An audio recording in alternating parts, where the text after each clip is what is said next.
E vamos começar. Então, o assunto de hoje é progressão aritmética, a famosa PA. Como eu falei antes então para vocês, é um assunto que é relativamente tranquilo, que é curto, assim, tem pouca coisa para aprender. Não tem muita invenção de como cobrar em questão e costuma cair. Na URGS, entre PA e PG, cai, acho que em média, umas 2 questões, uma de PA e uma de PG, provavelmente. Depende do ano. No Enem sempre envolve também. Então, é um assunto interessante. Vamos matar, então, progressão aritmética hoje. Semana que vem a gente vai ver progressão geométrica, então PG. E daí, na outra ainda, então, nossa terceira aula, a gente vai fazer exercícios variados de PA e PG. E daí, se ficar faltando alguma coisa, a gente compensa naquela aula. Certo? Então, como vocês já conhecem, vão interrompendo qualquer coisa. Se eu não ver o chat, vocês podem abrir o microfone e falar, certo? Então, para a gente começar a falar de PA, eu gosto sempre de começar com um exemplo. Então, vamos lá. Vocês sabem, então, que os Jogos Olímpicos, né, as Olimpíadas, acontecem a cada 4 anos. A primeira edição ela foi do ano de 1896, em Atenas. Então, a pergunta é, em que ano que ocorreu a 25ª edição? Certo? Então, essa aqui é um problema relativamente tranquilo. E a ideia é que, basicamente, a gente vai listando os anos em que tem Olimpíada e nós vamos tentar enxergar o padrão. Certo? Então, por exemplo, a gente sabe que a primeira edição, vou chamar aqui de 1, ela aconteceu no ano de 1896, certo? 1800. Faz tempo que eu não escrevo com alça, já perdi a prática. 1896, certo? A segunda edição, então, ela acontece 4 anos depois. Então, deixa eu pegar uma outra cor aqui e fazer assim. Da primeira para a segunda edição, então a gente sabe que passam 4 anos. Então, para a gente calcular o ano em que foi a segunda edição dos Jogos Olímpicos, basta a gente somar 4. E se a gente fizer, então, 1896 mais 4, certo? A gente vai ter 1900.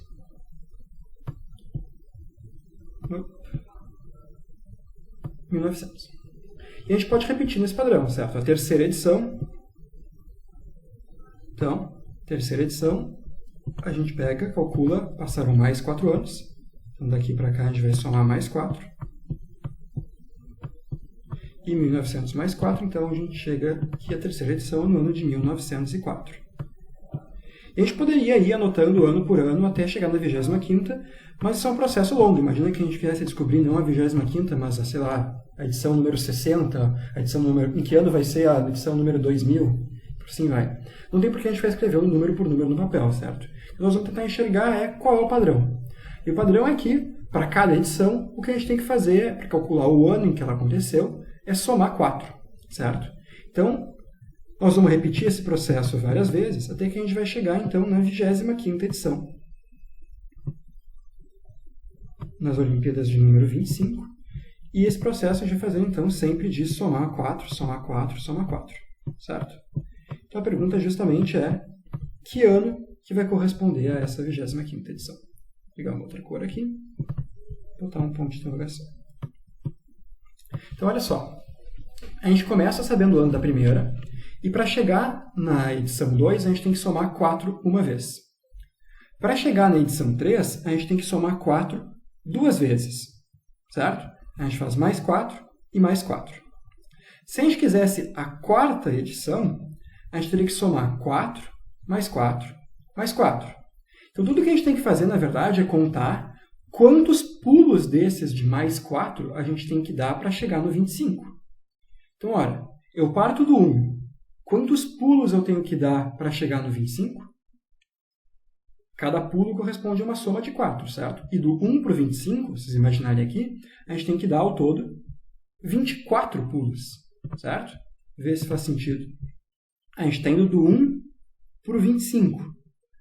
Mas se a gente considerar cada salto desses de uma edição para a próxima como um pulo, para a gente chegar do 1 até o ano 25, lá, até a 25ª edição, a gente tem que fazer 24 desses saltos. Então, 24 saltos. Que horror. 24 saltos. Então, qual é a conta que a gente tem que fazer? Cada salto corresponde a somar 4, e a gente tem que, partindo do 1896, dar 24 saltos, certo? Então, a conta que a gente tem que fazer é simplesmente o ano da 25ª edição, este ano aqui, deixa eu pegar uma outra cor, ele vai ser calculado partindo do 1896 e somando, então, a esse número, a esse ano, 24 vezes 4, certo? A gente tem que passar 24 edições, cada edição corresponde a 4 anos. Então, aqui a gente tem que fazer 1896 mais 24 vezes 4. E daí a gente faz essa conta rápida. 24 vezes 4 é quanto? 80 mais 16, certo? Então, 96. E 1896 mais 96 é 1992. Então tá aí. A resposta é que a 25ª edição dos Jogos Olímpicos aconteceu no ano de 1992.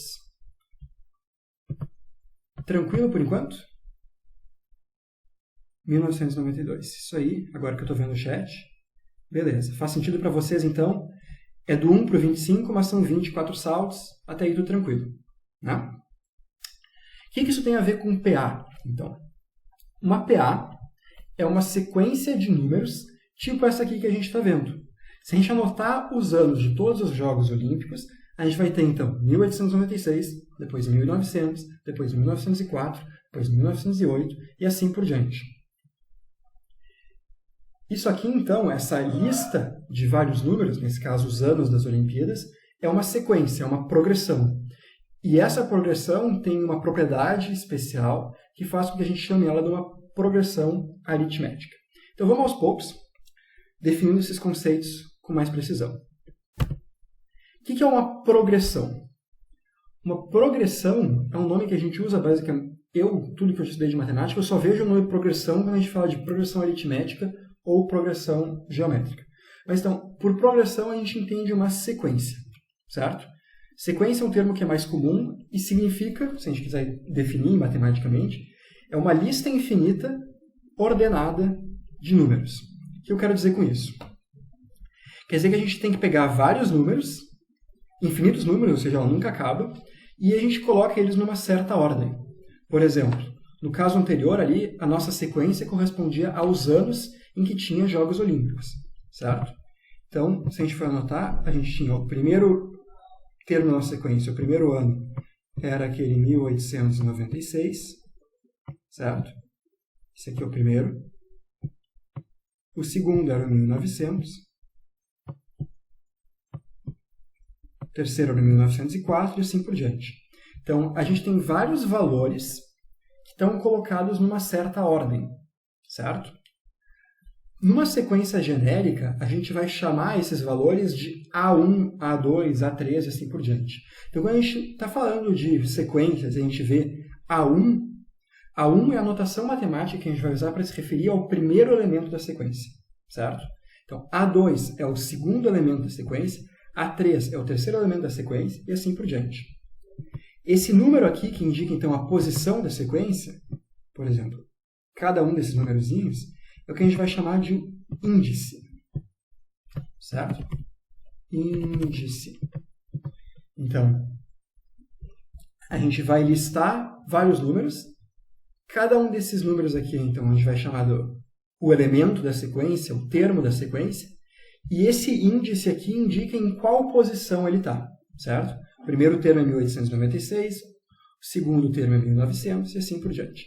Tudo o que importa é que uma sequência é, então, vários números colocados em ordem. E a ordem não é simplesmente do maior para o menor. Eu poderia botar a sequência na ordem que eu quiser. Se eu quiser definir uma sequência, por exemplo, sei lá,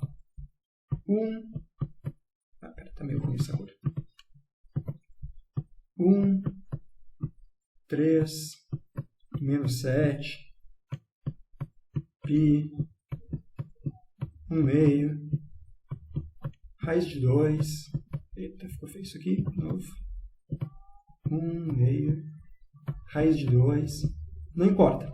Quando eu falo uma lista ordenada, simplesmente estou dizendo que eu coloquei eles numa certa ordem. Eu não estou dizendo que tem que ser do maior para o menor nem nada. É simplesmente vários números numa ordem que faz sentido para o problema que eu estiver usando, certo? Então, naquele nosso caso ali dos anos dos Jogos Olímpicos, coincidiu de realmente os números estarem crescendo, mas isso não é uma regra, certo? Bom, tem uma outra maneira da gente definir uma sequência.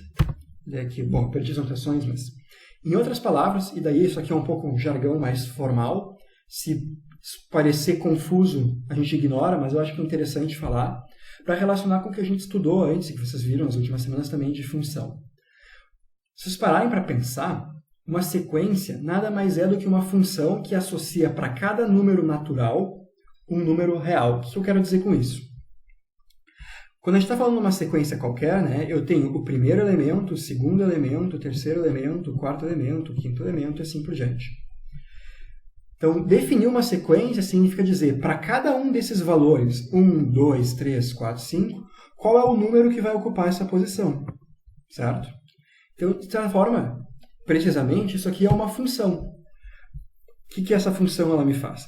Para cada número natural, 1, 2, 3, 4, 5 e assim por diante, para cada posição da sequência, eu defino um número que é o elemento que está naquela posição, certo? Então, eu poderia dizer, uma sequência é uma função que atribui para cada número natural um número real. Ok, isso é a definição, digamos, matemática mais pura, mais formal. Mas na prática, o que significa dizer isso, então? Quer dizer que eu vou pegar e colocar vários números reais numa certa ordem, certo? Eu vou ter o primeiro elemento, o segundo elemento, o terceiro elemento e assim por diante. Tranquilo isso aí? Não sei se eu confundi vocês falando disso como uma função. Se isso parecer complicado, a gente não vai usar isso para nada. Não se preocupem com isso. A definição mais importante é essa de uma lista de vários números em que a ordem importa. Tranquilo? Alguma dúvida disso aí? Deu para entender qual a ideia, então, de uma sequência?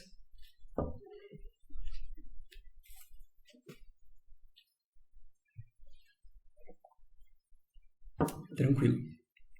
Então tá.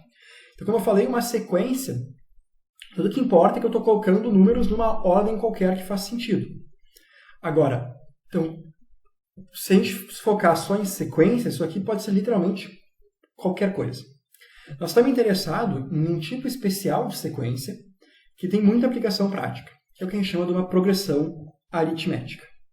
Então vamos lá. Uma progressão aritmética é uma progressão especial, é um tipo específico de sequência e que caracteriza uma sequência. O que faz de uma sequência uma progressão aritmética, o que faz de uma sequência uma PA, é que a diferença entre dois termos consecutivos é constante. O que eu quero dizer com isso? Olha essa sequência aqui bem simples.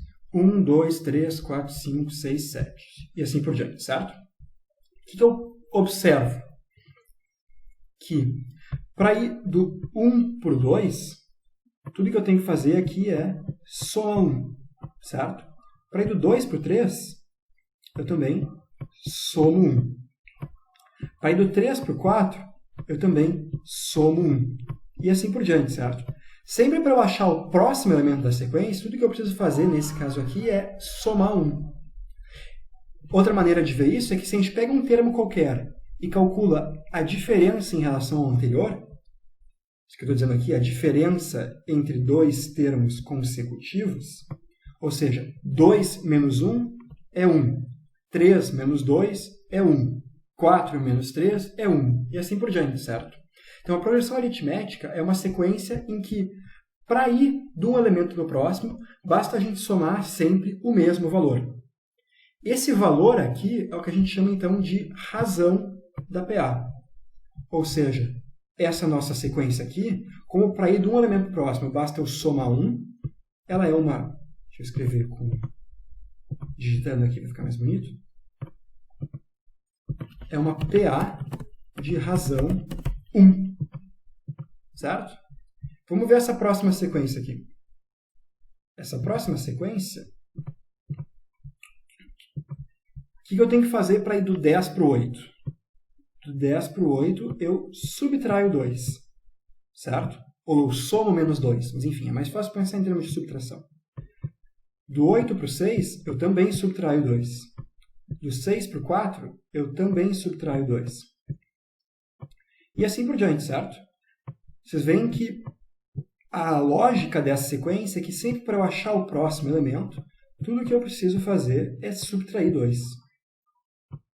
Então, essa sequência aqui é o que a gente vai chamar de uma progressão aritmética.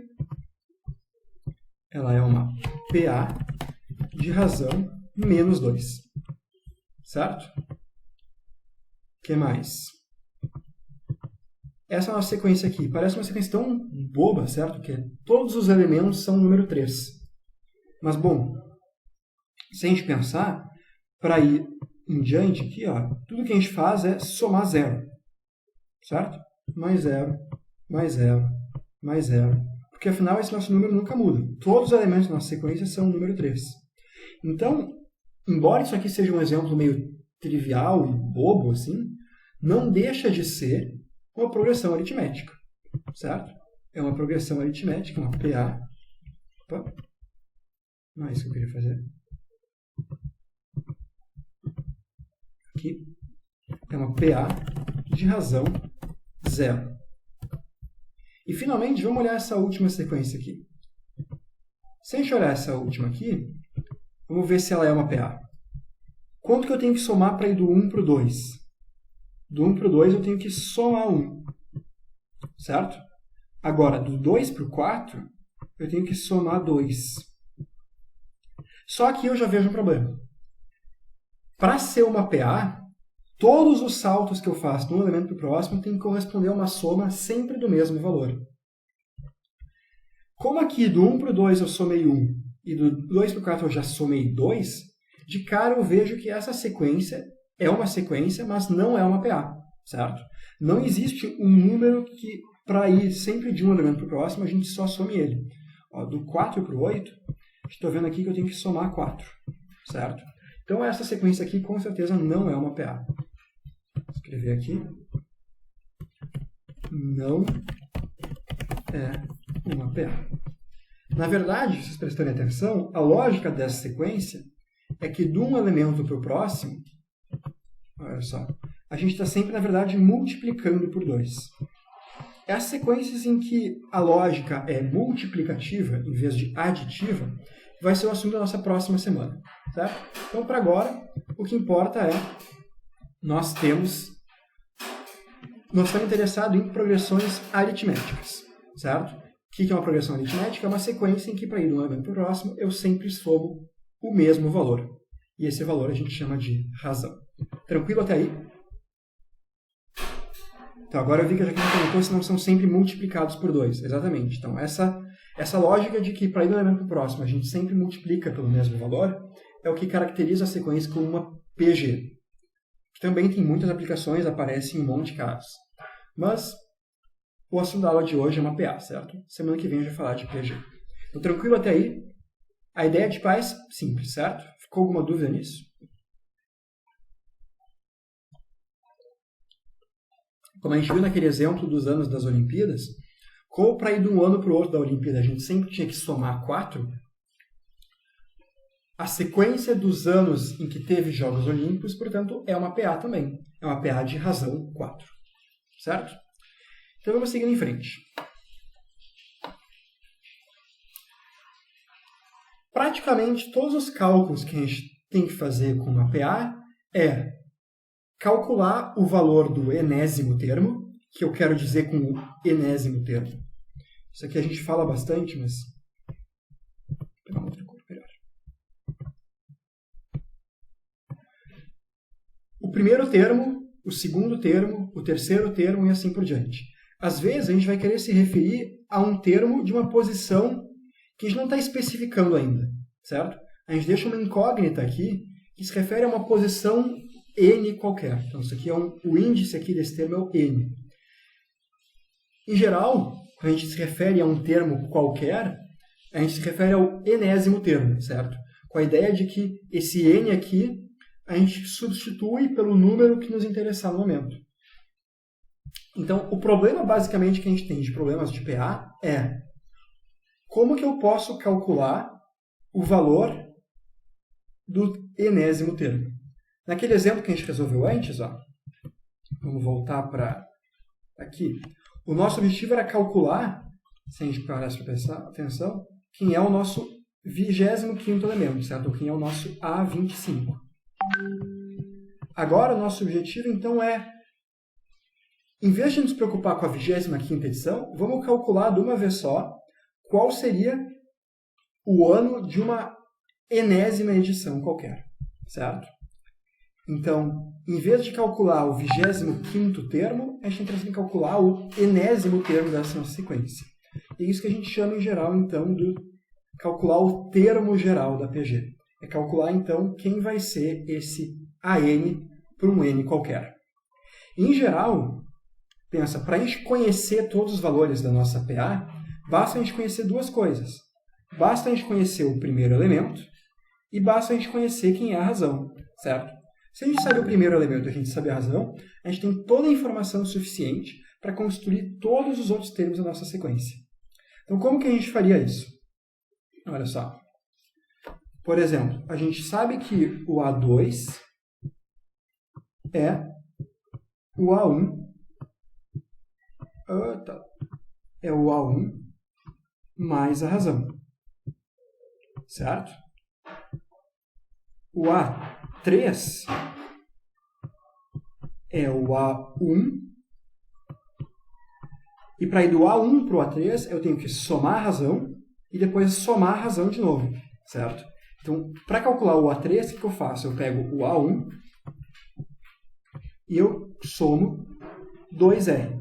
Certo? Acho que eu não falei especificamente, mas R, então, é a letra que eu estou usando para representar a razão dessa PA. Como a gente fez antes, se eu quisesse calcular o A25, tudo que eu tenho que fazer é contar quantos saltos eu tenho que dar para ir do 1 até o 25. Cada um desses saltos corresponde a somar essa razão uma vez, certo?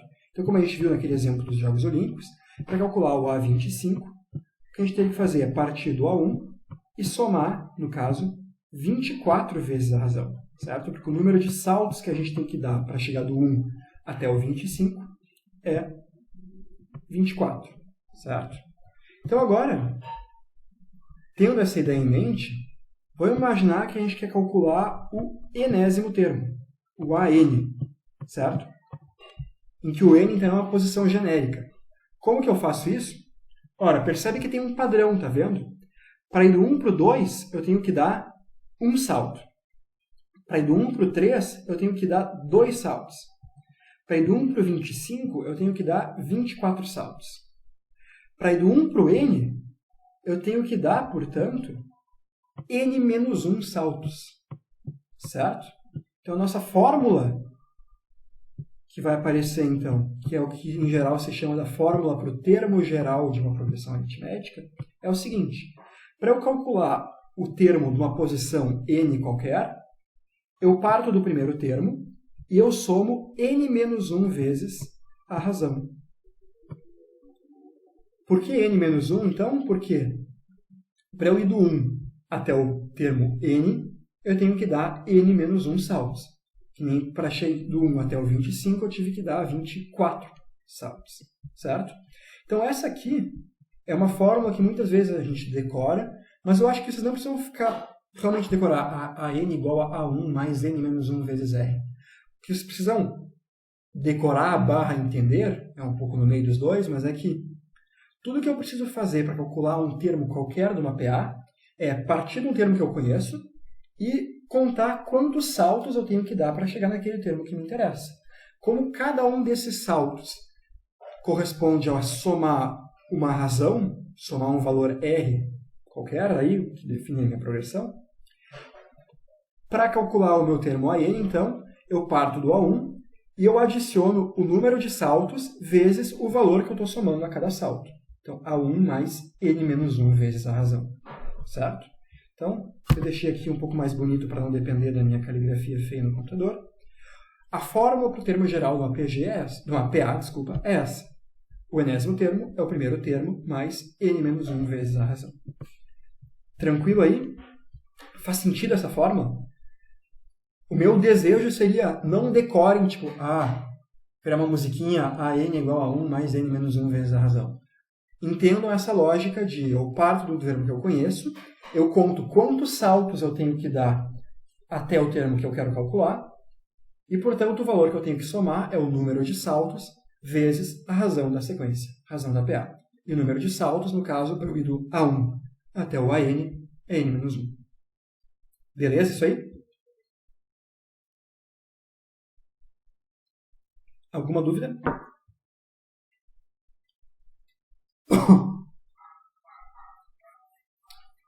Pelo visto, não. Então, vamos seguindo. Qualquer coisa me interrompe. Na verdade, não tem nada de especial no primeiro termo. A gente costuma conhecer o primeiro termo, mas se a gente quiser escrever a fórmula mais geral ainda para o termo geral de uma PG, a gente poderia, desde que a gente conheça algum elemento AP qualquer, tudo que eu preciso fazer é partir de um elemento conhecido e contar quantos saltos eu preciso dar para chegar no outro. Então imagina que por algum motivo a gente não saiba quem é o primeiro elemento da PA, mas a gente sabe quem é o quarto elemento, por exemplo. Então imagina que eu sei, vou pegar o vermelho aqui, imagina que eu sei quem é o A4 e eu quero descobrir quem é um AN qualquer. Ora, tudo que eu preciso fazer é contar quantos saltos eu tenho que dar para ir do A4 até o AN. E o número de saltos que eu tenho que dar é n menos 4, certo? Então eu teria que o meu AN é o meu A4 mais o número de saltos que eu tenho que dar para ir do 4 até o n, certo? Ou seja, mais n menos 4 vezes a razão. Eu imagino que meus R's e meus N's, quando eu escrevo assim, talvez fiquem um pouco confusos. Por isso que eu deixei escrito bonitinho pelo computador aqui para não dar confusão. Mas então, é o mesmo raciocínio, exatamente a mesma coisa que a gente fez antes, só que a gente, na verdade, pode replicar esse raciocínio partindo de um elemento qualquer, não precisa ser do primeiro elemento. Então, a forma mais geral, digamos, seria essa aqui. Se eu quiser partir de um elemento AP qualquer, por exemplo, do quarto elemento, ou assim por diante, o número de saltos que eu tenho que dar para ir de um elemento AP até um elemento AN é n menos p. Então, para calcular o enésimo elemento a partir do AP, tudo que eu preciso fazer é somar o número de saltos vezes a razão. Beleza? De novo, não acho que é uma fórmula que vocês têm que decorar, tipo o mnemônico da fórmula. Mas o importante é entender a ideia. Parto do elemento, sei a razão da progressão e vejo, então, quantos saltos eu tenho que dar para chegar naquele elemento que me interessa. Alguém me dá um ok aqui? Estão entendendo? Estão perdidos? Alguma dúvida?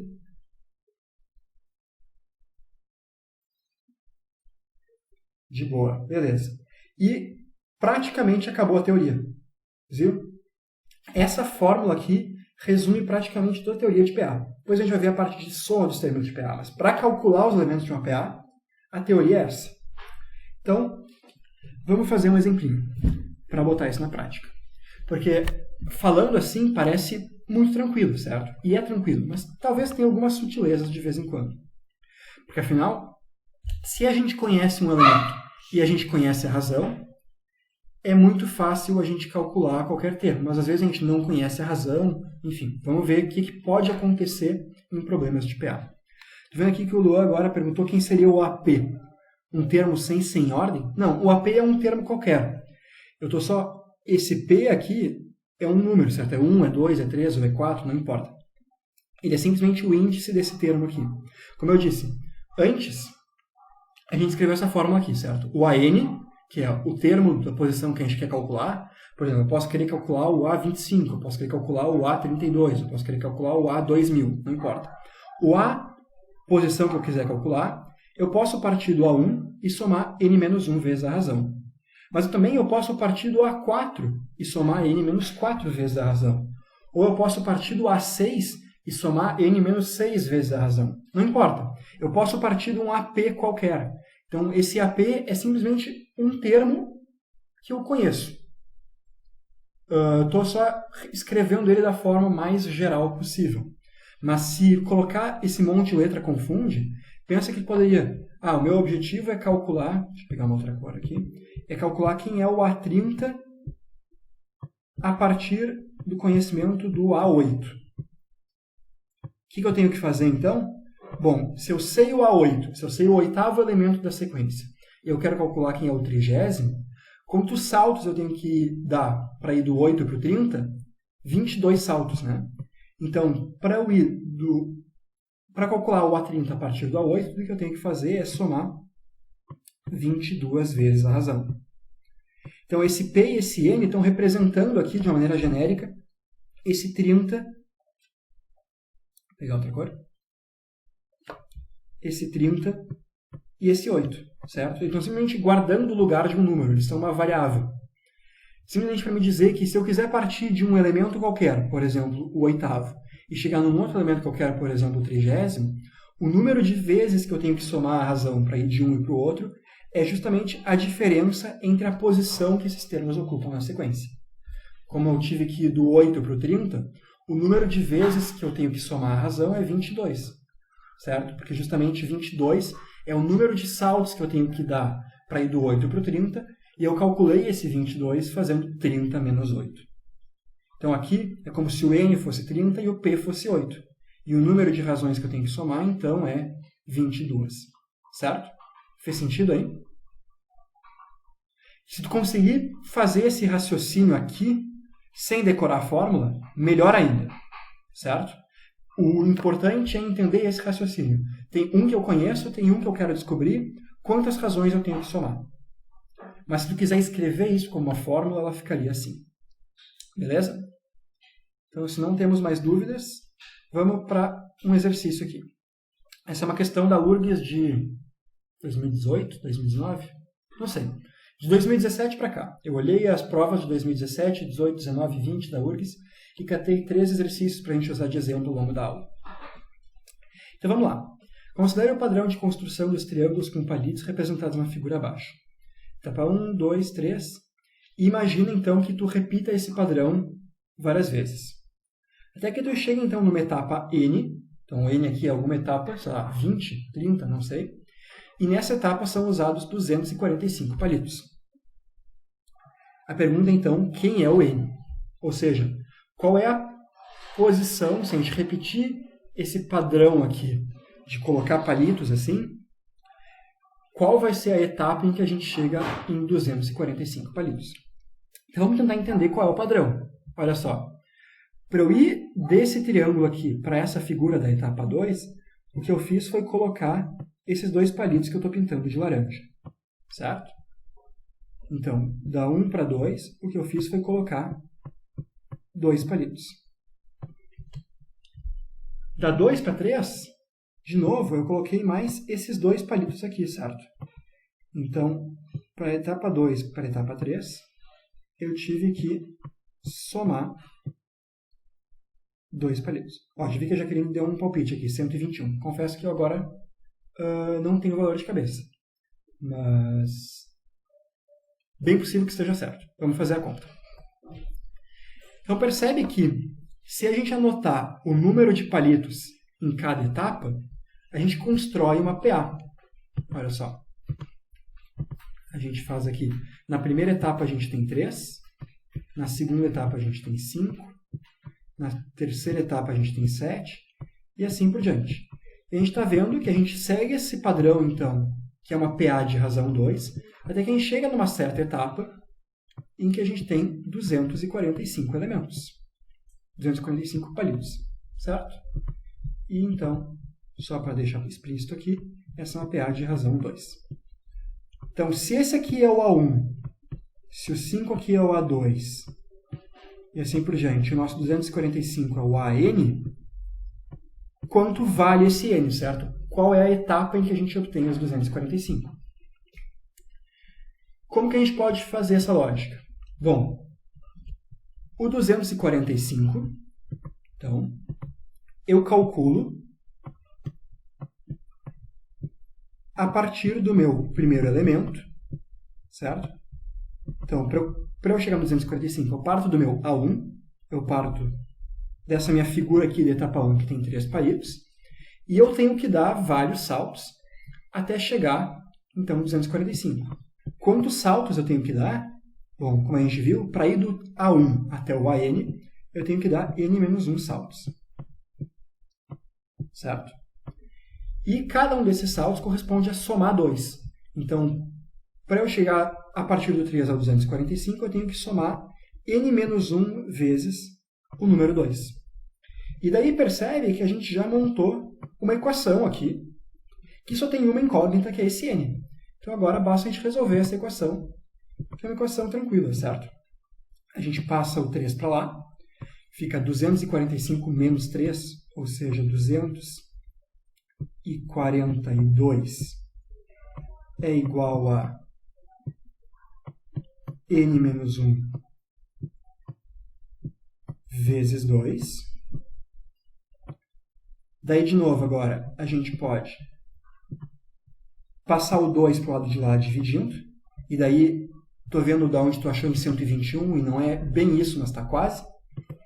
242 dividido por 2 aqui fica 121, certo?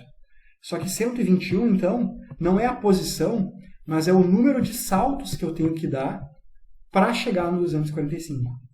Se a gente seguir resolvendo a equação aqui, a gente tem que 242 é igual a n-1 vezes 2, passo 2 dividindo, então 121 é igual a n-1, certo? Então, finalmente, a gente vai chegar, passando o 1 para o outro lado lá, que o nosso n é igual a não 121, mas 122. Vê se faz sentido. Para ir do 3 para o 245, a gente viu que a gente tem que somar 242, certo? Do 3 para o 245, tem que somar 242. Como cada pulo corresponde a somar 2, somar 242 corresponde a dar 121 pulos. Mas a pergunta não é quantos pulos eu tenho que dar, mas sim qual é a etapa na qual eu obtenho 245. Ora, se partindo da etapa 1 eu tenho que dar 121 pulos, então a etapa na qual eu tenho 245 palitos é a etapa de número 122. Beleza? Ficou claro, então? Tu vê que essa aqui era uma questão da URGS, e volta e meia eles reorganizam e fazem uma questão muito parecida. A URGS não é muito criativa. Se vocês começarem a fazer as provas antigas, vocês vão ver que tem muitas questões que tu vai fazer e pensar, nossa, eu já fiz isso. E na real era tipo a mesma questão, claro, com os valores diferentes, e com uma maquiagem um pouco diferente. Mas era um pouco a mesma ideia. Nesse ano aqui era com palitos de fósforo. Talvez daqui a pouco caia a mesma questão, que não é palitos de fósforo, é outra coisa, mas também tem desenhos e a cada desenho tu vendo que tu soma 3, por exemplo. De qualquer jeito, é calcular o valor de uma PA, do termo de uma PA, é relativamente tranquilo. Não tem muito mistério além dessa ideia aqui de parto de um elemento, chego em outro e somo tantos saltos vezes a razão. A pegadinha que tem é justamente essa de, poxa, era 122 ou 121. E tudo que a gente tem que pensar, então, é tentar organizar o nosso raciocínio no papel. Eu não quero calcular, nesse caso, quantos saltos eu tenho que dar. Eu quero calcular qual é a posição do meu 245 na sequência. Então, são 121 saltos, mas como eu parti do elemento número 1, dando 121 saltos, eu chego no elemento 122. Beleza? Essa é o grande pegadão, grande pegadinha. Cuidar quando a gente está interessado no número de saltos, quando a gente está interessado em realmente a posição do elemento da sequência. Cuidando isso, acabou o mistério. Beleza? Alguma dúvida mais nesse exercício?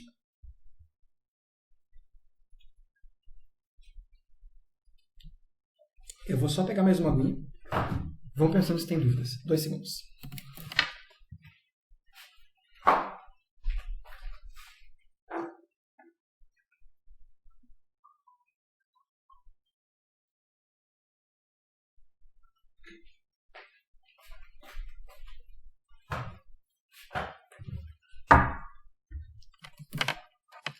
Bom, nenhuma dúvida nova, então vamos seguir.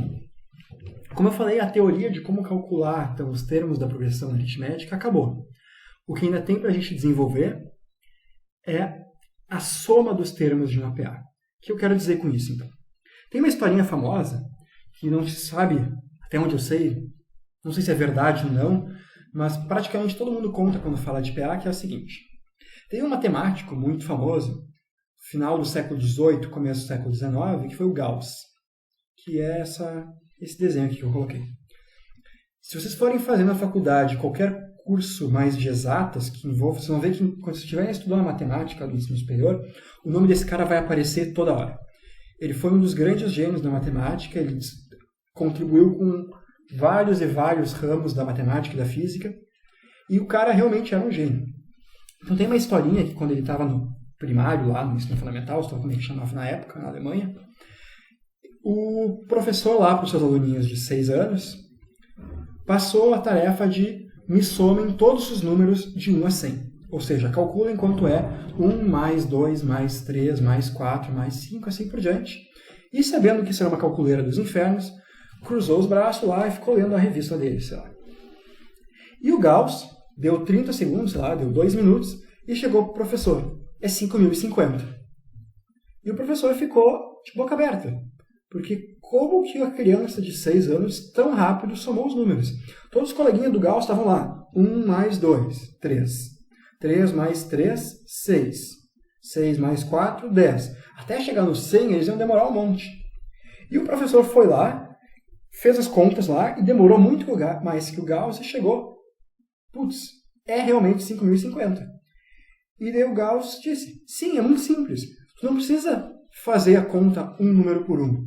Olha só. Basta a gente somar esses números numa ordem um pouco mais inteligente. Percebe que se eu pegar e fizer 1 mais 100, eu vou ter 101. Certo? Agora, eu pego 2 mais 99, eu também vou ter 101.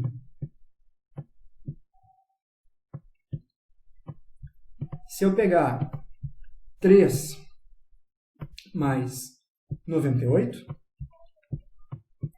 eu também vou ter 101.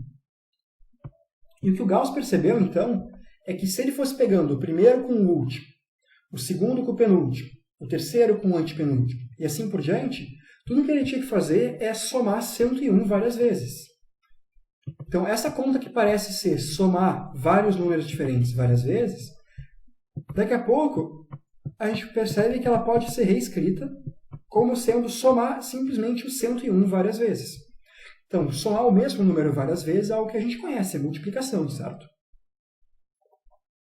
Tudo que a gente precisa saber é quantas vezes eu tenho que somar o 101. Então, olha só. Eu tenho aqui 100 números que eu tenho que somar, certo? Mas eu estou agrupando eles de 2 em 2. Cada um desses pares, então, 1 e 100 é um par, né? 2 e 99 outro par, 3 e 98 outro par. Cada um desses pares correspondem a 2 números, cuja soma é 101. E quantos pares eu tenho? Ora, se eu tinha originalmente 100 números para somar, e eu estou agrupando eles de 2 em 2, ao todo eu vou ter aqui, então, 50 vezes, né, 50 pares, 50 termos 101 que eu estou somando. Então, a genialidade do Gauss aos 6 anos foi perceber que para somar 1 mais 2 mais 3 mais 4, por diante até os 100, tudo que ele precisa fazer é, olha, eu somo o primeiro com o último, eu tenho 101, e eu percebo que eu tenho que somar esse 101 50 vezes. Então, a resposta é 50 vezes 101. Isso aqui dá, então, portanto, 5.050. 5.050. Simples assim. Não é nem um pouco óbvio enxergar isso. Mas depois que a gente viu essa ideia, ou depois que o Gauss teve essa ideia lá em 1780 e sei lá quanto, de repente todos os problemas que a gente tem que envolvam somar números de uma progressão aritmética estão resolvidos, certo? Como que a gente soma os elementos de uma progressão aritmética? Ora, eu pego o primeiro, somo com o último, calculo um valor, no caso 101 aqui.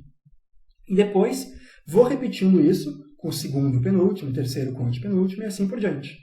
Então tudo que eu tenho que fazer é somar o primeiro com o último e multiplicar pelo número de pares que eu tenho. Então, esse 101 vem do 1 mais o 100, e esse 50 vem do fato de que eu tenho 100 termos que eu estou somando, e, portanto, eu tenho 50 pares cuja soma vale 101. Ou seja, se a gente quiser escrever de uma maneira genérica, ficou meio ruim a resolução aqui, mas enfim. Vamos dizer que Sn é a soma dos n primeiros termos de uma PA. Ou seja, eu faço A1 mais A2 mais A3 mais A4, assim por diante, até a n, certo? Quanto que isso vale? Ora, tudo que eu preciso fazer é somar o primeiro com o último, está aqui, A1 mais AN, e multiplicar pelo número de pares que eu formo, certo? Como eu tenho n termos que eu estou somando, o número de pares aqui é n sobre 2, certo? Deixa eu circular isso melhor. Fracassei de novo. Enfim, n sobre 2. Então, a nossa fórmula para a soma dos termos de uma PA é a soma dos n termos, do A1 até o AN, é A1 mais AN vezes n sobre 2. De novo, mais importante do que decorar essa fórmula assim, Sn é A1 mais AN que multiplica n sobre 2, lembre da historinha. Se vocês lembrarem da historinha de como o Gauss foi lá e somou os números de 1 a 100, vocês sabem essa fórmula. Mas a chance de vocês errarem na escrita dela é menor. Vocês não estão mais preocupados em, tinha um parênteses, o que estava dividido por quê? Não. A ideia que vocês têm que decorar / entender é simplesmente essa de que quando a gente quer somar os termos de uma PA, tudo que a gente precisa fazer é somar o primeiro com o último e depois multiplicar pelo número de pares de elementos que a gente forma, que é simplesmente o número de elementos que a gente está somando dividido por 2. Tranquilo aí? Agora eu estou vendo que a Laura te mandou mensagem 101 vezes 50, exatamente. Vocês vão ver, semana que vem, não existe uma historinha bonitinha como essa história do Gauss para a soma de uma PG. Então, para a soma de uma PG, talvez o recado seja decore. Mas para a soma da PA, o recado é entenda a historinha do Gauss. E é muito mais bonitinho, né? Decorar a história da criança prodígio de 6 anos do que decorar essa fórmula feia. Tranquilo? Com isso, nós acabamos a teoria. Eu vou fazer, então, mais 2 questões da URGS para a gente botar aí essa parte de soma dos termos da PA em prática. Então, 2 segundos aí para ver se vocês têm alguma pergunta. Se não, vamos resolver, então, mais 2 exercícios e deu por hoje.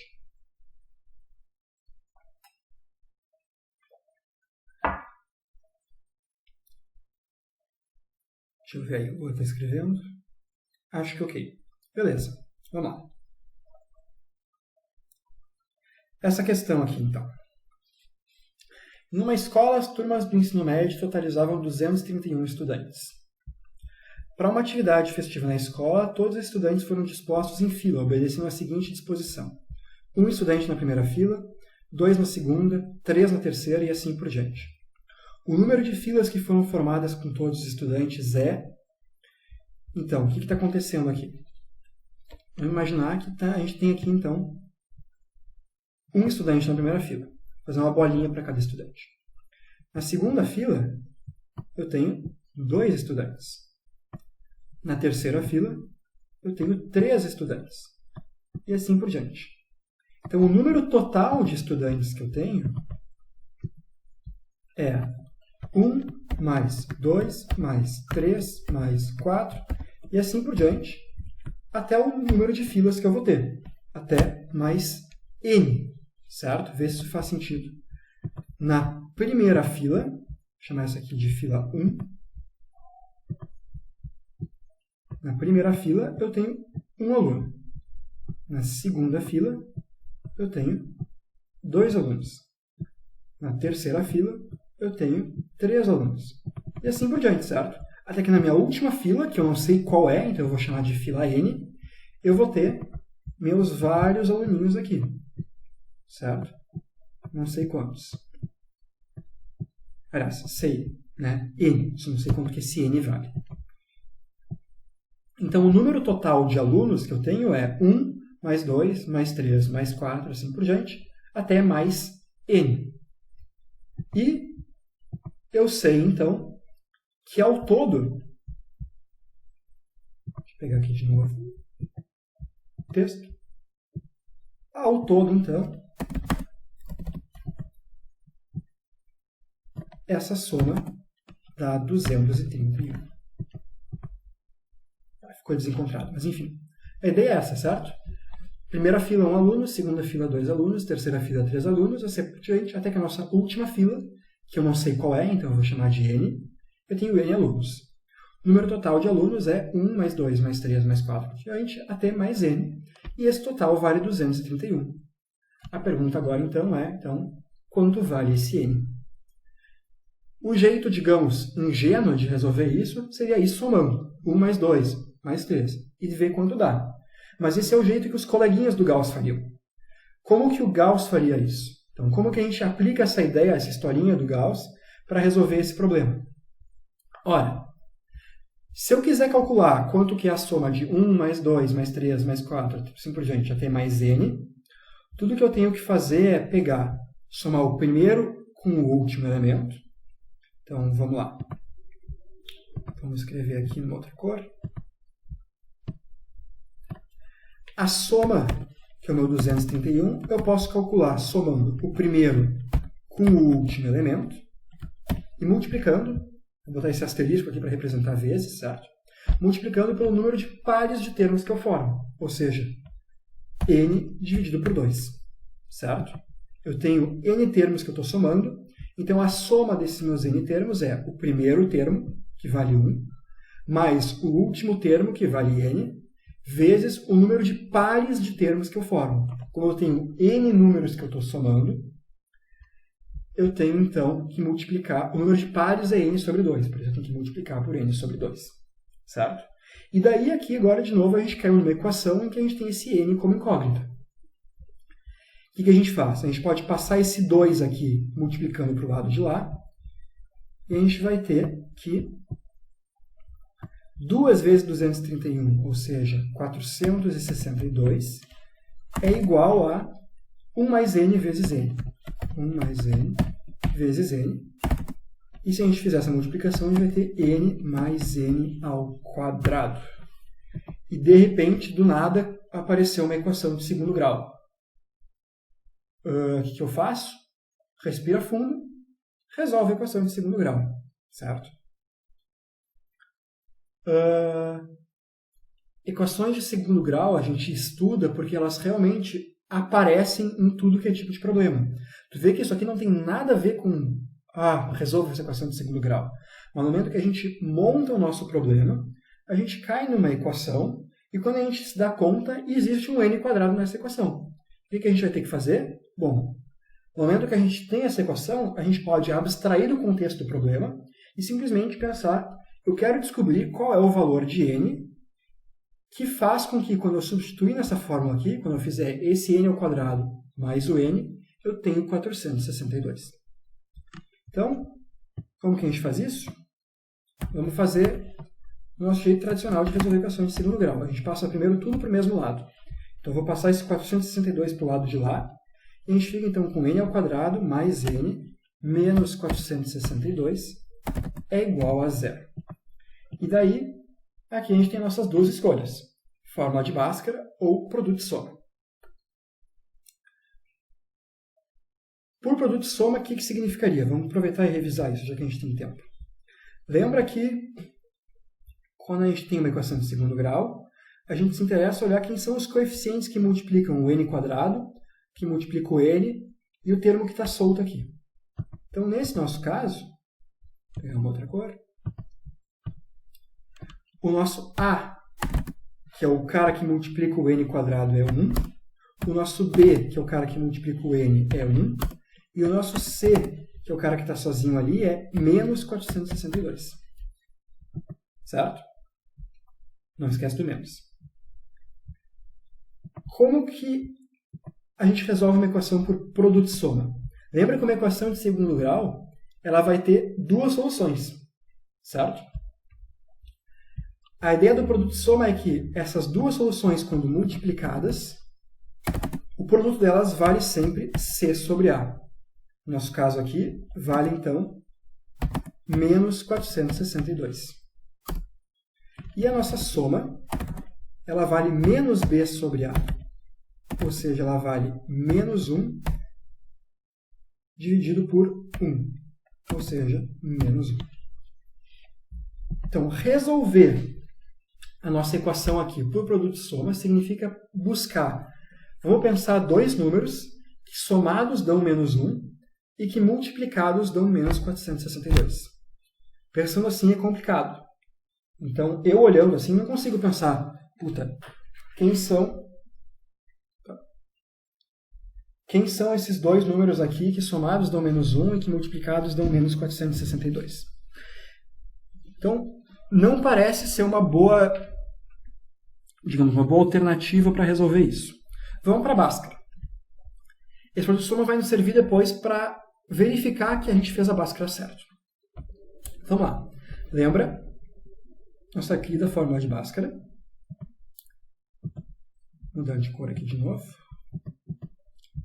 Normalmente a gente escreve x igual a, mas agora a nossa incógnita é n, então eu vou escrever n é igual a menos b, espero que vocês ainda lembrem, mais ou menos a raiz de b ao quadrado menos 4ac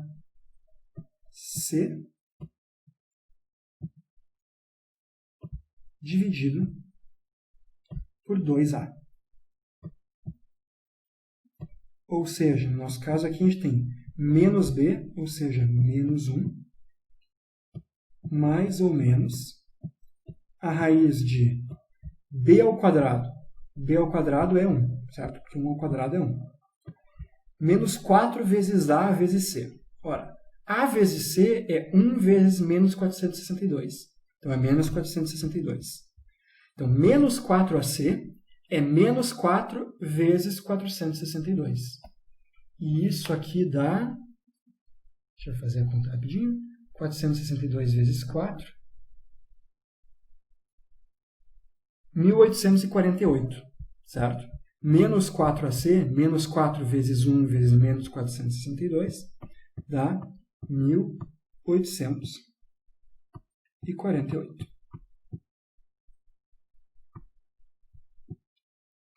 Opa, 48.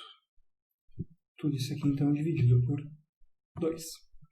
E, portanto, então, a nossa solução, nosso n vale menos 1, mais ou menos a raiz de 1849.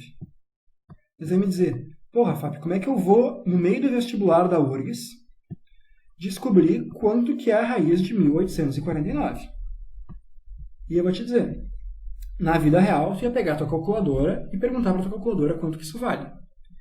Se isso caiu no vestibular, em que o cara que fez a prova sabe que tu não tem uma calculadora, é porque deve dar para resolver isso.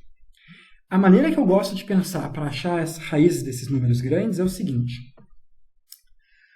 Eu gosto de pensar assim, quanto que é 10 ao quadrado? 100, certo? Então, raiz de 100 é 10. 1848 é bem mais que 100. Então, a raiz de 1848 tem que ser mais que 10. E eu vou indo assim de 10 em 10. Quanto que é 20 ao quadrado? É 400. Estou longe ainda. Quanto que é 30 ao quadrado? É 900. Ainda não estou lá. Quanto que é 40 ao quadrado? 1600. Ó, cheguei mais perto, certo? 1600, estou relativamente perto de 1849. Então, 40 não é um chute tão ruim. Quanto que é 50 ao quadrado? Bom, daí já é 2500. Então, a raiz de 1849 tem que estar entre 40 e 50. Por quê? Porque 40 ao quadrado é 1600, que é menor do que 1849, e 50 ao quadrado é 2500, que já é maior do que 1849. Então, agora tudo que eu tenho que me preocupar é com os números entre 40 e 50. Então, 41 pode ser, se tu falar e calcular 41 vezes 41, a primeira coisa que tu fizer quando tu desenhar aquela 41 vezes 41, linha horizontal, e for calcular a multiplicação, tu vai fazer 1 vezes 1 e chegar à conclusão de que o algarismo das unidades de 41 ao quadrado tem que ser 1. Então, com certeza, 41 ao quadrado não termina por 9. 41 ao quadrado termina com 1. Então, não pode ser 41. 42 ao quadrado. Bom, se tu fizer 42 vezes 42, tu vai calcular, tu vai ter 2 vezes 2, que é 4. Então, o algarismo das unidades de 42 ao quadrado é 4. 42 ao quadrado, se tu calcular na calculadora, aí tu vê que termina por 4. Então não pode ser. Ora, 43 ao quadrado, bom, 3 vezes 3 é 9. Então, opa, agora aí a gente tem algo promissor.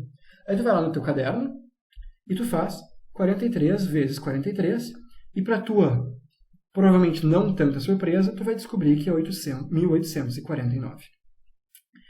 Então, tu vê que a gente teve um chute já bem dirigido. Tem que ser algo entre 40 e 50, e sabendo que o último número tem que ser 9, a gente chutou direto 43. Essa é uma ideia interessante de ter na prova. Se por acaso não funcionasse, tá? Daí não tem uma regra geral, assim, é meio caso a caso. Pode acontecer de tu errou alguma conta e na verdade não era a raiz de 1849, era a raiz de outra coisa, tem que calcular, vale a pena dar uma revisada. E pode ser que realmente é isso aí e não tem como calcular fácil, ou seja, um número com um monte de casa depois da vírgula. Nesse nosso problema, a gente sabe que o nosso n é um número inteiro, certo? Então essa raiz tem que fechar, não pode dar número com vírgula.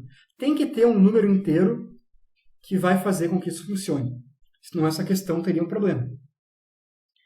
Então, sabendo que essa tem que ter esse número inteiro, meio que a gente já vê, então, que dá para ir chutando qual é o número que vai, e seguindo essa lógica de um chute dirigido, a gente descobre, então, que, como 43 ao quadrado é 1849, a gente tem aqui, seguindo a conta, menos 1, então, mais ou menos 43 sobre 2. E daí, portanto, a gente chega nas nossas duas soluções. Menos 1 mais 43 é 42, que dividido por 2 vai dar, então, 21. E menos 1 menos 43 é menos 22. Primeira coisa, quando a gente termina de resolver uma equação de segundo grau por Bhaskara, é conferir se as duas soluções que a gente encontrou fazem sentido por produto de soma. Então, a soma dessas nossas duas soluções tem que dar menos 1. De fato, se a gente somar 21 com menos 22, a gente consegue menos 1. E o produto delas, 21 vezes menos 22, tem que dar menos 462. Eu deixo vocês conferirem aí para ver que realmente funciona. Então, resolveu por Bhaskara, conferiu por produto de soma, bateu tanto o produto quanto a soma, tu tem certeza de que tu resolveu a equação certa. E agora a questão é, poxa, eu cheguei em duas soluções. Qual que é o nosso número? Bom, daí vai depender do contexto do problema. Aqui o nosso n representa o número de alunos. Não faz sentido um número negativo de alunos, certo? Eu estou 1 mais 2 mais 3 mais 4. Não faz sentido, de repente, ter menos 22 alunos. Então, a nossa resposta tem que ser 21. De fato, se a gente organiza vários alunos em filas de forma a colocar um aluno na primeira, 2 alunos na segunda, 3 alunos na terceira, e assim por diante, até que a nossa última fila tem 21 alunos, o número total de alunos que a gente tem aqui vai ser 231. Beleza? Então, essa questão já é mais complicada. Mas tudo que a gente precisa saber é monta a lógica e percebe que a gente está fazendo uma soma de uma PA. Como que eu resolvo a soma de uma PA com a historinha do Gauss? Monta a historinha do Gauss e a gente chega, então, nessa equação aqui. Poxa, é uma equação de segundo grau. Daí, puxa o teu conhecimento de equação de segundo grau, resolve pelo método que for. Nesse caso aqui foi interessante a gente resolver por Bhaskara e conferir o produto de soma. E depois, interpreta o resultado. Não me marca 22 na resposta porque tinham 22 ali. Provavelmente nas alternativas tinham 22. Pensa, esse meu número de alunos é um número positivo, é um número inteiro positivo. Então, só pode ser 21. Beleza? Deixa eu ver aqui. Estou vendo aqui que a Amanda acertou nos comentários. N mais n ao quadrado menos 462. E a resposta, de fato, era 21. Deu para entender esse exercício? Ficou mais alguma dúvida?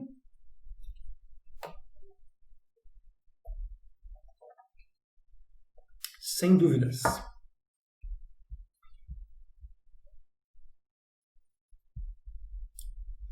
Se eu estou gravando, tô. Vou botar no YouTube. Provavelmente amanhã já vai estar no YouTube. E agora eu tô vendo que a Juline mandou 43 e realmente 43 foi o resultado da nossa raiz. Eu não sei quando vocês mandam, desculpa, porque eu consegui escrever, eu tenho que botar a tela cheia, mas eu fico muito feliz de depois fechar a tela cheia e ver nos comentários vocês dizendo as coisas certas. Dá pra ver como vocês estão acompanhando, é muito legal. Então vamos lá, como não tem mais dúvidas fora que eu tô gravando, a resposta é sim. Nós vamos para o nosso último exemplo, então, que é mais uma questão da URGS, que é o seguinte. De novo, tá vendo? Monta uma coisinha e tem várias etapas, e agora eu não estou adicionando palitos de fósforo, mas eu estou adicionando quadradinhos. A URGS não é muito criativa. Então vamos lá. Quadrados de lado 1 são justapostos segundo o padrão representado nas figuras das etapas abaixo. Mantido esse padrão de construção, o número de quadrados de lado 1 existentes na figura da etapa 100 é... Então vamos lá. Quantos que eu tenho na etapa 1? Deixa eu pegar aqui para não ocupar muito espaço e vou fazer digitando. Na etapa 1, eu tenho 3 quadradinhos, certo? Na etapa 2, eu tenho esses mesmos 3 quadradinhos, mais esses 3 aqui que eu coloquei. Então, eu tenho 3 mais 3, que é 6. Na etapa 3, eu tenho aqueles mesmos 6 que eu tinha antes, certo? 6 mais todos que eu adiciono agora, que são 1, 2, 3, 4. Então, eu tenho 10. Na etapa 4, eu tenho os 10 que eu tinha antes, mais quantos eu adicionei agora, que é 1, 2, 3, 4, 5. Então, isso aqui dá 15. Percebe que se a gente montar a sequência do número de quadradinhos para cada etapa, a gente vai ter 3, 6, 10, 15, assim por diante. Essa sequência não é uma PA. Porque do 3 para o 6 eu somei 3, mas do 6 para o 10 eu somei 4, do 10 para o 15 eu somei 5 e assim por diante. Então, aqui nós não estamos numa PA. Mas existe alguma lógica de PA aí. Porque percebe que para cá eu somei 3, para cá eu somei 4, para cá eu somei 5. É como se as nossas razões estivessem em PA. O que eu quero dizer com isso? De etapa 1 para a etapa 2, eu somei 3. De etapa 2 para a etapa 3, eu somei 4. De etapa 3 para a etapa 4, eu somei 5. E assim por diante, certo? Então, quem vai ser a minha etapa 100? A minha etapa 100 vai ser os 3 originais, mais 3, mais esses 4, mais 5, mais assim por diante. E qual é o último valor que eu somo? Percebe que na etapa 2 eu adicionei 3. Na etapa 3 eu adicionei 4. Na etapa 4 eu adicionei 5. Quantos que eu estou adicionando na etapa 100? 101. Certo? O número de quadradinhos que eu adiciono a cada etapa é sempre o número da etapa mais 1. Então, o número de quadradinhos da minha etapa 100 é 3, mais 4, mais 5, e assim por diante, mais 101. E daí tem duas maneiras da gente fazer isso. Na verdade é a mesma maneira, mas duas pequenas variações em como a gente enxerga isso. Percebe que se a gente olhar do 3 em diante, a gente tem uma soma de uma PA. Então eu posso simplesmente olhar para 3 mais 4 mais 5, assim por diante, mais 101, calcular quanto que é a soma dessa PA, e depois somar esses 3 que parecem meio que perdidos aqui. Ou, e daí fica um pouco mais direto, a outra maneira da gente ver isso é pensar que esse nosso 3 aqui, na verdade, ó, esse 3 surgiu da etapa 1. E a etapa 1 era esse quadradinho mais esses 2 aqui. Então, esse nosso 3 a gente pode enxergar como 1 mais 2. Certo? Não importa como fizer isso, a gente vai ter uma soma de uma PA. Mas a maneira que eu acho mais intuitiva de enxergar isso, então, é perceber que na etapa 1, a gente tem 1 mais 2 quadradinhos. Na etapa 2, a gente tem 1 mais 2 mais 3. Na etapa 3, a gente tem 1 mais 2 mais 3 mais 4. Na etapa 4, a gente tem 1 mais 2 mais 3 mais 4 mais 5. Na etapa 100, a gente tem 1 mais 2 mais 3 mais 4 mais 5, mais um monte de coisa, até finalmente mais 100 mais 101. Certo? Então, tu vê que se tu simplesmente estiver preocupado em quantos são os quadradinhos em cada um, tu vai montar essa sequência 3, 6, 10, 15 e vai ver que não é nem um APA, nem um APG. Mas não te desespera. Tenta entender qual é a lógica disso. E se a gente der essa olhada mais detalhada, a gente percebe que não é como se as etapas formam uma PA, mas cada termo, cada número de quadradinhos corresponde à soma de uma PA. E essas somas estão cada vez com mais termos, certo? Então, enfim, entendemos a lógica e descobrimos então que para calcular o número de quadrados na etapa 100, tudo que a gente tem que fazer é somar 1 mais 2 mais 3 mais 4 mais 5 e por diante até mais 101. E a gente cai num problema quase que idêntico ao problema do Gauss. Só que em vez de fazer 1 mais 2 mais 3 até mais 100, a gente está em até mais 101. Mas vamos lá, como que a gente faz isso? A gente faz o primeiro mais o último. Então a gente vai ter 1 mais 101. E a gente multiplica pelo número de pares de termos que a gente tem. Bom, como a gente está somando 1, 2, 3, 4, 5, assim por diante até o 101, a gente está somando 101 termos. Então, a gente está somando 101 sobre 2 pares de termos. E daí, então, a gente vai ter que a nossa resposta é 1 mais 101, ou seja, 102 vezes 101 dividido por 2. A gente pode simplificar isso aqui, certo? 102 dividido por 2 é 51. E daí, finalmente, 51 vezes 101 vai dar 5.151. E está resolvido o problema. Vocês poderiam me perguntar, tá, a lógica faz sentido. Eu pego o primeiro, somo com o último e multiplico pelo número de pares de termos que a gente tem. Só que agora a gente tem um número ímpar de termos. Como é que tu pode me dizer que a gente tem que então multiplicar por 101 sobre 2? A gente tem 50 pares e meio? Como que isso funciona? E parece estranho, mas faz sentido.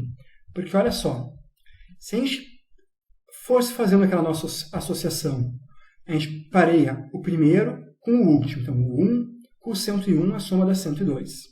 O 2 com o 100, a soma dá 102. O 3 com o 99, a soma dá 102. A gente vai fazendo isso. Como a gente tem um número ímpar de termos, certo? A gente tem 101 termos, à medida que a gente pega o primeiro e o último, o segundo e o penúltimo, assim por diante, chega uma hora que vai nos sobrar um termo. Esse termo que vai nos sobrar é exatamente 101. Desculpa, 51. Se for pegar, né? Do 1 até o 50 tem 50 termos, do 52 ao 101 tem 50 termos, e o último número que sobra, à medida que a gente vai formando esses pares dos extremos indo cada vez mais para dentro, é o 51. Percebe que 51 é exatamente a metade de 102. Então, faz todo sentido a gente dizer que a gente tem 50 pares e meio de 102. Porque à medida que a gente forma esses pares, a gente tem 102, 102, 102, 102, 102. A gente vai ter 50 pares que somam 102. E no fim vai nos sobrar só o 51, que é exatamente a metade desse 102. Então faz todo sentido a gente pensar que a gente tem 50 pares e meio de soma 102. Sendo que esse meio, na verdade, não é um par, é simplesmente o 51 que sobrou ali no meio, mas como ele sobrou bem ali no meio, ele vale metade do quanto vale a soma que a gente está fazendo. Então, cada par que a gente somava nos dava 102, o número que sobra ali no meio é exatamente a metade desse 102, que é 51. Beleza? Outra maneira a gente vê isso é se tu sabe de cor da historinha do Gauss, que a soma de 1 a 100 é 5.050. Tu faz o quê? 5.050 mais 101, 5.151. Beleza? Mas eu acho interessante ver esse exemplo, que a nossa fórmula, a nossa historinha do Gauss, Vale mesmo quando a gente tem um número ímpar de termos que a gente está somando. Tranquilo? Então, com isso, por mim, acabamos por hoje. Vamos ver aqui. Estaria 5.253. Não desiste. Isso aí agora é prática. Se a ideia está clara, depois é se acostumar a fazer as contas sem errar. Então, eu vou preparar uma listinha de PA para mandar para vocês. E vocês vão ver que as questões costumam ser bem repetitivas. E basta um pouquinho de treino para vocês estarem conseguindo fazer todas essas questões. Beleza? Então, por mim, é isso aí. Alguma dúvida ficou na teoria ou nesse exercício que a gente fez juntos?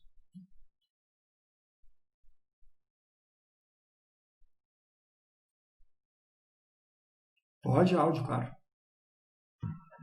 Então, como você estava falando ali que poderia ser... Eu tinha feito, 101 mais 3 pela quantidade de vezes x mais o 3 depois, sabe? Tá. Eu não tinha começado com... Beleza, dessa lógica aqui. Fala. Como é que faria? Tá. Tô perdida. Como é que faria? De novo, a gente tem que fazer 3... Ó, vamos fazer aqui embaixo. A gente pega o primeiro mais o último termo. Vou fazer com uma outra cor aqui para destacar. Para ver que é diferente. Então, o primeiro é o 3, mais o último, que é o 101.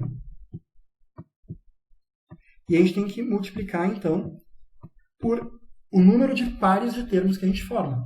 Então, a pergunta é, se a gente tem uma PA, que o primeiro elemento é 3, e o último elemento que nos interessa é o 101, quantos elementos tem aí? Em outras palavras, se a gente tem uma PA aqui, em que o nosso A1 é 3, e a gente tem uma razão 1, certo? Esse nosso 101 é o nosso AN, quanto vale esse N? E como é que a gente faz? Do 3 para o 101, eu estou somando 98, certo? 98. Como cada pulo corresponde a somar 1, eu estou vendo que do 3 para o 101, eu estou dando, então, mais fácil de digitar, 98 pulos, certo? Como eu estou, para ir do 3 para o 101, eu tenho que somar 98. Cada pulo é uma soma de 1, então eu tenho 98 pulos. Ora, se eu tenho 98 pulos, então esse meu 101 aqui, ele é o meu 99º termo, certo? Ele é o meu A99. Então, o número de elementos que eu estou somando aqui é 99. Qual é o número de pares que eu estou somando, então? 99 sobre 2. Então, daqui eu teria 104 sobre 2, que é 52, vezes 99. E isso aqui é 5.200 menos 52, 5.148, certo? Então, a gente poderia usar essa nossa lógica e calcular que a soma dessa PA aqui, que vai do 3 ao 101 com razão 1, é 5.148. E daí, se a gente vai lá e soma esse 3 aqui que ficou faltando, a gente chegaria nos mesmos 5.151. Fez sentido? Deixa eu voltar ali para os comentários. Então, tem que cuidar que a gente tem que contar quantos elementos a gente tem. Ali era fácil porque a nossa sequência começava no 1. Então, a gente somar 1 mais 2 mais 3 mais 4 até o 101, né? O 101 é ao mesmo tempo o valor do termo e a posição dele. Mas nem sempre vai ser o caso. Aqui, o 101 é o valor do elemento, mas a posição que ele ocupa é a posição 99. Então, para calcular o número de pares de valores, a gente tem que considerar o 99. Beleza? Muito boa pergunta. Mais alguma dúvida?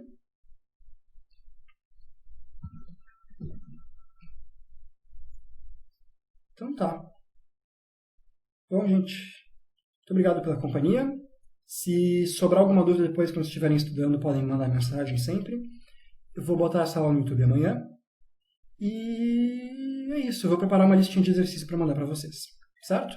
Boa semana para vocês também. Continuem se cuidando e nos vemos quarta que vem para falar de PG.